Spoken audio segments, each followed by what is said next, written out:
Rashi's Cookery. Hi කොහොමද ඔනදත් ඔයාලා රශීස් කුකරි YouTube channel එකට මම වෙනද විදියටම ඔයාලව සාදරයෙන් පිළිගන්නවා. අදත් මම සුපුරුදු විදියටම ඔයාලට රස කෑමක් තමයි අරගෙන ආවේ. මම අද හදන්නේ ස්වීට් එකක්. ඔයාලට කඩෙන් මිලදී ගන්න අවශ්‍ය වෙන්නේ නැහැ. වැඩි මිලට ඔයාලට ගෙදරදීම හදාගෙන ගන්න පුළුවන්. ඒ වගේම හවස තේ බොන වෙලාවට උනත් ඔයාලට මේක හදලා ගන්න පුළුවන්. ඔයාගේ අවුරුදු කෑම මේසෙට ඒ වගේ විශේෂ අවස්ථාවකට උනත් ඔයාලට මේක හදන්න පුළුවන්. ඉතාම රසවත් කෑමක්. ඒ වගේම තමයි පුංචි බබාලා උනත් මේකට ගොඩාක් කැමති වෙයි. මේක රස කෑමක් නිසා මම අද හදන්නේ රස බූන්දි එකක්. මම ඔයාලට කියන්නම් මේක තමයි බූන්දි හදන ලේසිම විදිය කිව්වොත් නිවැරදි. ඇත්තටම මේක ගොඩාක් ලේසි ක්‍රමයක්. අපි වැඩි වෙලා ගන්න නැතුව බලමු කොහොමද මේ රස බූන්දි එක හදන්නේ කියලා. ඊට කලින් මම ඔයාලට පෙන්නනවා මේකට අවශ්‍ය අමුද්‍රව්‍ය මොනවද කියලා සහ සුපුරුදු විදියට මම ඩිස්ක්‍රිප්ෂන් එකේ දාලා තියන්නම් ඔයාගේ ලේසියට ඔයාලට එතනින් බලා ගන්න පුළුවන් මොනවද අවශ්‍ය කරන අමුද්‍රව්‍ය කියලා. ඊට කලින් තව පුංචි දෙයක් මට ඔයාලට පුංචි මතක් කිරීමක් කරන්න තියෙනවා. රශීස් කුකර් විදිහින් ඔයාලට මේ අවුරුද්දේ ඉඳලා giveaway එකක් ආරම්භ කරලා තියෙනවා. ඒ giveaway එක පිළිබඳ සම්පූර්ණ විස්තරය මම පුංචි වීඩියෝ එකකින් ඔයාලට කරලා තියෙනවා. ඔයාලට වැඩි විස්තර දැනගන්න ඕන නම් මේ වීඩියෝ ක්ලිප් එක බලුවම ඔයාලට සම්පූර්ණ අදහසක් ගන්න පුළුවන් මේ පිළිබඳව. ඒ නිසා ඔයා දැන්ම රශීස් කුකර් YouTube channel එකට ගිහිල්ලා subscribe කරන්න. ඒ වගේම මම දාලා තියෙනවා giveaway එක පිළිබඳ සම්පූර්ණ විස්තරය. ඒකත් බලලා රශීස් කුකර් YouTube channel එකත් එක්ක දිගටම එකතු වෙලා ඉන්න. වැඩි වෙලා ගන්නතු අපි බලමු කොහොමද මේ රස බූන්දි එක හදන්නේ කියලා. අපිට මේකට අවශ්‍ය වෙනවා පාන් පිටි, ඒ වගේම සීනි, ලුණු, කලරින්, වැනිලා, ඒ වගේම බේකින් පවුඩර්. මේ ටික තමයි අපිට අවශ්‍ය වෙන්නේ. මුලින්ම මේ විදියට පිටි බෝල් එක අරගෙන මේකට ලුණු තේ හැන්දක ප්‍රමාණය එකතු කරගන්න. මම මේකට පාන් පිටි ග්‍රෑම් 300ක වගේ ප්‍රමාණයක් තමයි ගත්තේ. ඒ වගේම කෝන් ෆ්ලවර් තේ හැන්දක ප්‍රමාණයකුත් එකතු කරගන්න. ඒක මම මේ විදියට විස්ක් එකක් භාවිතා කරලා හොඳින් මික්ස් කරගන්නවා. ඔයාලට හැන්දක් උණක් භාවිතා කරලා මේක හොඳින් මිශ්‍ර කරගන්න පුළුවන්. ඊට පස්සේ මම මේකට කලරින් තේ හැන්දක ප්‍රමාණයක් එකතු කරනවා. ඔයාලට කැමති වර්ණයක් ගන්න පුළුවන්. මම මේකට රතු වර්ණය තමයි භාවිතා කරේ. ඊට පස්සේ අවශ්‍ය ප්‍රමාණයට මේ විදිහට ටික වතුර එකතු කරගන්න. මම මේ විදිහට මුලින්ම වතුර ටිකක් දාගත්ත. සාමාන්‍ය ඇල් ජලය තමයි මම මේකට භාවිතා කරන්නේ. මේක හොඳින් මේ විදිහට මික්ස් කරගන්න. මම තවත් වතුර පොඩි ප්‍රමාණයක් එකතු කරනවා. මේ විදිහට දිගටම වතුර ටික එකතු කරමින් මට අවශ්‍ය පදම මම හදා ගන්නවා.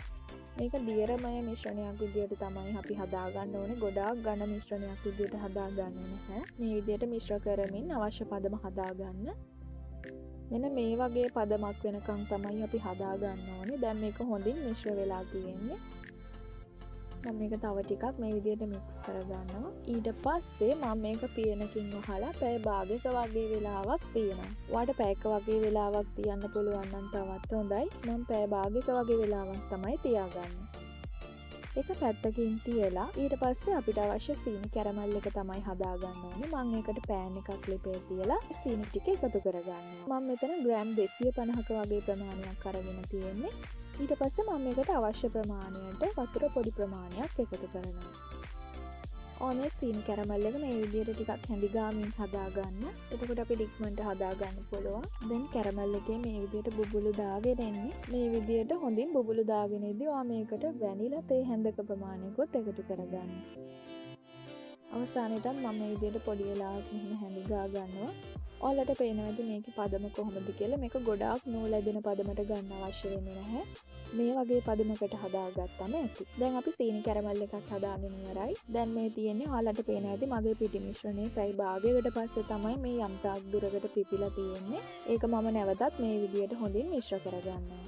ඊට පස්සේ මම මේ විදියට පයිපින් බෑග් එකක් අරගෙන ඒකට මම හදාගත්ත පිටි මිශ්‍රණය දාගන්නවා. ඔයාලට පයිපින් බෑග් එකක් නැත්නම් සාමාන්‍ය වතුර බෝතලයක් අරගෙන ඒකේ මූඩියේ පොඩි සිදුරක් විදලා ඒකෙන් ඔයාට මේ විදියට දාගන්න පුළුවන්.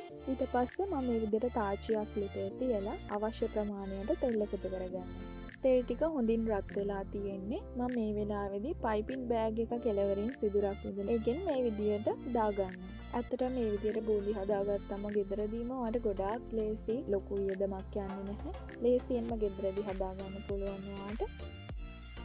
ඔයා මේක හොඳින් දෙපැත්ත දාලා බැද ගන්න. මේ බූන්දි එක ක්‍රිස්පි ගතියට එනකම් ඔයා මේක හොඳින් බැද ගන්න. ඒ බූන්දි ටික ඊට පස්සේ මම මේ විදියට සීනි කැරමල් එකට දා ගන්නවා. ඔයා හදන බූන්දි ටික මේ විදියට සීනි කැරමල් එකේ විනාඩි 15ක් 20ක් වගේ වෙලාවක් තියාගන්න පුළුවන් නම් තවත් හොඳයි. එතකොට බූන්දි එකට මේ පැණි ටික හොඳින් උරා ගන්නවා. මම මේ විදියට දිගටම මේ විදියට අවශ්‍ය බූන්දි ටික හදා ගන්නවා. ඒ විදියටම මට අවශ්‍ය බූන්දි සියල්ලම මම මේ විදියට හදා ගන්නවා. මේ තියෙන අවසානයේදී මම හදාගත්ත බූන්දි පිඟාන ඔයාලට පේනවා ඇති. ඇත්තටම මට මේ වෙලාවේදී නම් හොඳ සුවඳක් එනවා. ගොඩාක් රස පාටයි ඔයාලටත් පේනවා ඇති. ගෙදරදී ඔයාලට ලේසියෙන්ම ඉතා ඉක්මනින්ම හදලා කන්න පුළුවන්. තේ බොන වෙලාවට උනත් මේක හදලා ඔයාලට රස විඳින්න පුළුවන්. ඒ නිසා ඔයත් අනිවාර්යෙන්ම හදන්න. අනිවාර්යෙන්ම හදලා ඔයා මේකට කැමති නම් මගේ වීඩියෝ එකටත් අනිවාර්යෙන්ම ලයික් එකක් දාන්න. ඔයාට මේ වීඩියෝ එක හොඳයි කියලා හිතනවා නම් ඔයාගේ යාළුවෝ අතර ෂෙයා කරන්න. මගේ YouTube channel එක ඔයා තාමත් subscribe කරලා නැත්නම් මේ දැන්ම රශීස් පුගරි YouTube channel එකත් subscribe කරන්න. මගේ වීඩියෝ එක බලපු ඔයාලට ගොඩාක් ස්තුතියි. ඊළඟ දවසේ අපි තවත් රසවත් රෙසිපි එකකින් හමු වෙමු.